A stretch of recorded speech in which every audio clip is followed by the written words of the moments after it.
अपना टॉपिक चल रहा था लिंग निर्धारण, और लिंग निर्धारण के अंतर्गत अपन ने पढ़ा कि जो गुणसूत्र संतति का या संतति के लिंग का निर्धारण करते हैं उन गुणसूत्रों को लिंग गुणसूत्र कहते हैं।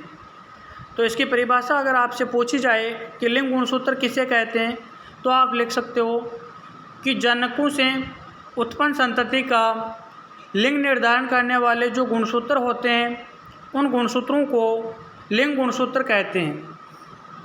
और जो गुणसूत्र कायिक लक्षणों का निर्धारण करते हैं उनको कायिक गुणसूत्र कहा जाता है। इनकी संख्या है जो अलग अलग होती है। लिंग गुणसूत्रों की संख्या सभी पशुओं में एक जोड़ी होती है, जबकि कायिक गुणसूत्रों की संख्या सभी पशुओं में अलग अलग होती है। तो अपन गाय, भैंस, भेड़, बकरी, गधा, घोड़ा और खच्चर में गुणसूत्रों की संख्या के बारे में पढ़ चुके थे। आज अपन पढ़ेंगे सुइडी फैमिली के बारे में, जिसके अंतर्गत सूअर को रखा जाता है।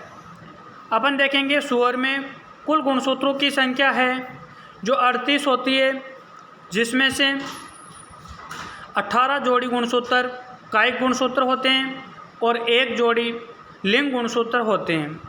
इस प्रकार सूअर में कुल गुणसूत्र 38 होते हैं, और अगर जोड़ी की बात करें तो 19 जोड़ी गुणसूत्र पाए जाते हैं, जिसमें से 1 जोड़ी लिंग गुणसूत्र की होती है और 18 जोड़ी कायिक गुणसूत्रों की होती है। दूसरी फैमिली की बात करते हैं, जिसका नाम है आपके फेलिडी। फेलिडी फैमिली के अंतर्गत बिल्ली को रखा जाता है, और सूअर और बिल्ली में गुणसूत्रों की संख्या एक जैसी होती है। जैसे अपन ने देखा था गाय और बकरी में गुणसूत्रों की संख्या समान होती है, उसी प्रकार सूअर और बिल्ली में भी गुणसूत्रों की संख्या एक समान होती है।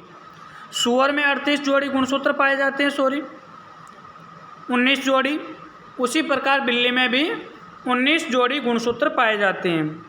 और कुल गुणसूत्रों की बात करें तो सूअर और बिल्ली दोनों में 38 गुणसूत्र पाए जाते हैं, जिनमें से एक एक जोड़ी लिंग गुणसूत्र होता है।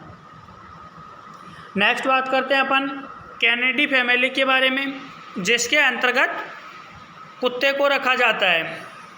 कुत्तों में गुणसूत्रों की संख्या 78 होती है, जिसमें से 38 पेयर कायिक गुणसूत्र के होते हैं और 1 पेयर लिंग गुणसूत्र का होता है।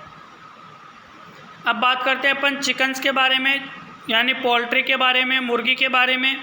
तो मुर्गी में कुल गुणसूत्रों की संख्या है जो कुत्ते के गुणसूत्रों की संख्या के समान होती है, यानी मुर्गे में भी 78 गुणसूत्र पाए जाते हैं, जिसमें से 38 जोड़ी कायिक गुणसूत्र होते हैं और 1 जोड़ी लिंग गुणसूत्र होते हैं। कैमेलिडी फैमिली के बारे में बात करें तो इसके अंतर्गत ऊँट को रखा जाता है, जिसमें गुणसूत्र की संख्या होती है आपके 74, जिसमें से 36 पेयर है जो कायिक गुणसूत्र के होते हैं और 1 पेयर है आपके लिंग गुणसूत्र का होता है। अगर अपन एलिफेंटी या हाथी के बारे में बात करें तो इसमें कुल गुणसूत्रों की संख्या है वो 56 होती है, और मनुष्य में कुल गुणसूत्रों की संख्या 46 होती है, जिसमें से 22 जोड़ी कायिक गुणसूत्र होते हैं और 1 जोड़ी लिंग गुणसूत्र होता है। तो इस प्रकार जो आपको एग्ज़ाम में पूछने लायक जो क्वेश्चन होते हैं या जिन एनिमल के बारे में एग्ज़ाम में आपको पूछा जाता है उन सभी में गुणसूत्रों की संख्या मैंने आपको लिखा दी। वैसे गुणसूत्रों की संख्या मैंने जो बताई है वो इसमें निश्चित होती है कि गाय में 60 गुणसूत्र है तो 60 ही होंगे। अगर कोई एबनॉर्मलिटी हो जाती है, असामान्यता हो जाती है, बीमारी हो जाती है, तो उसके कारण गुणसूत्रों की संख्या कम या ज़्यादा हो सकती है, लेकिन नॉर्मल एनिमल में गुणसूत्रों की संख्या यही होगी। इसके अलावा जो मैंने अभी आपको 10-15 ये एनिमल बताए हैं, इनमें गुणसूत्रों की संख्या बताई है। इसके अलावा भी दुनिया में बहुत सारे एनिमल और पशु पाए जाते हैं जिनमें गुणसूत्रों की संख्या अलग अलग होती है। अब बात करते हैं अपन लिंग निर्धारण के बारे में। तो विल्सन तथा स्टीवेन के अनुसार अधिकांश पशु या मनुष्य और पक्षी एकलिंगी होते हैं और उनमें लिंग निर्धारण कई प्रकार से होता है। सभी पशु, पक्षी और मनुष्य इनमें अलग अलग प्रकार का लिंग निर्धारण पाया जाता है और अलग अलग प्रकार से इनको प्रदर्शित किया जाता है।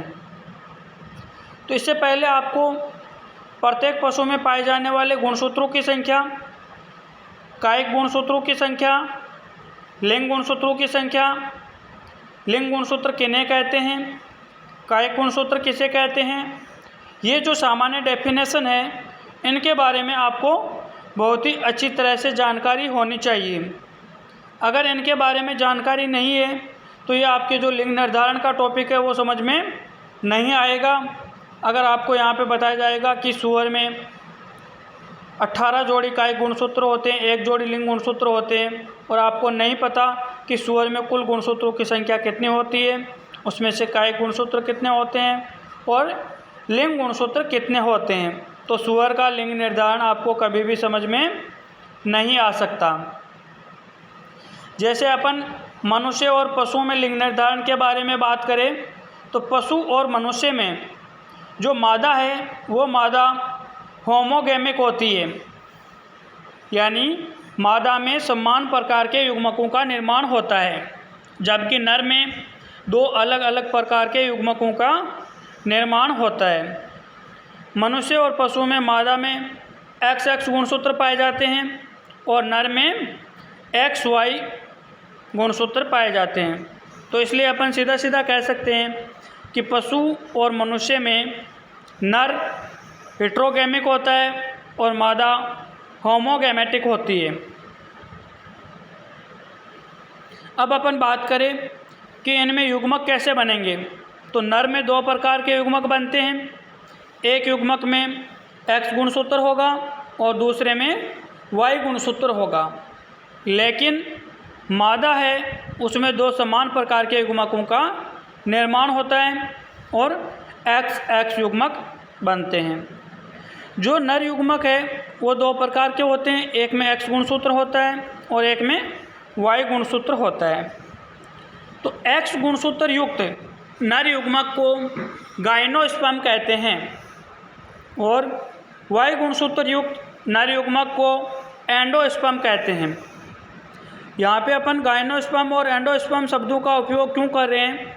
स्पर्म का मतलब शुक्राणु होता है, गायनो का मतलब होता है कि मादा जनन तंत्र और मादा जनन तंत्र से संबंधित रोगों का अध्ययन वेटनरी गायनेकोलॉजी के अंतर्गत किया जाता है। इसलिए X गुणसूत्र युक्त नर युग्मक को गायनोस्पर्म कहा जाता है और Y गुणसूत्र युक्त नर युग्मक को एंडोस्पर्म कहा जाता है, क्योंकि नर जनन तंत्र और नर जनन तंत्र से संबंधित बीमारियों का अध्ययन है वो एंड्रोलॉजी के अंतर्गत किया जाता है। इसलिए Y गुणसूत्र युक्त नर युग्मक को एंडोस्पर्म कहा जाता है। इसी प्रकार अपन देखते हैं पक्षियों, मछलियों और रेप्टाइल्स में नर होमोगैमिक होता है और मादा हेट्रोगैमिक होती है, जिसको अपन इस प्रकार से दर्शा सकते हैं कि नर में ZZ होमोगैमिक प्रकार के युग्मक पाए जाते हैं और मादा में ZW हेट्रोगैमेटिक प्रकार के गुणसूत्र पाए जाते हैं। अर्थात पक्षियों, मछलियों और रेप्टाइल्स में नर युग्मक समयुग्मकी होते हैं और मादा युग्मक विषम युग्मकी होते हैं। नर युग्मक में ZZ गुणसूत्र पाए जाते हैं और मादा युग्मक में ZW प्रकार के गुणसूत्र पाए जाते हैं और इनके आधार पर ही लिंग निर्धारण होता है और लिंग निर्धारण की संपूर्ण प्रक्रिया को समझा जाता है। अब अपन नेक्स्ट क्लास के अंतर्गत चर्चा करेंगे लिंग निर्धारण की विधियों के बारे में। कई बार क्वेश्चन पूछा जाता है कि पशुओं में लिंग निर्धारण की विधि को समझाइए या पक्षियों में लिंग निर्धारण की विधि को समझाइए या कीटों में लिंग निर्धारण की विधि को समझाइए। तो ये आपको 5 नंबर का क्वेश्चन इसमें पूछा जा सकता है, इसलिए आपको लिंग निर्धारण की विधियां हैं वो अच्छी तरह से पढ़ के याद करनी है।